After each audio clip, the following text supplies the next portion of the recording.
Sulmet e ditës së sotme të lëvizjes vetëvendosja ndaj Edi Ramës, por edhe debatet e parlamentit që pasuan këto zhvillime, treguan se sa lehtë çështja e Kosovës që duhet të na bashkojë mund të kthehet në një motiv përçarës si rezultati një politike mjope dhe as pak largpamse.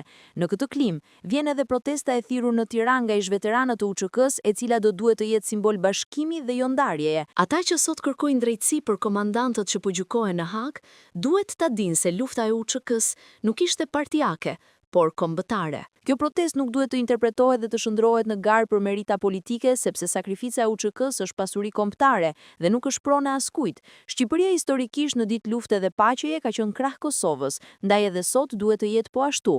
Çdo ide përçarëse që vjen nga brenda Shqipërisë apo edhe nga matan Kosovës duhet të refuzohet me përçmim, sepse në këto rrethana çdo mesazh i tillë vetëm se do t'u japë të drejtë armiqve historik të kombit shqiptar. Mbështetja ish-komandantëve të UÇK-s, nderimi i sakrificës së heronjve të rënë dhe kauza kombëtare, kur diskutohen çështje të tilla, duhet të jenë motive përbashkuese, jo përçarëse.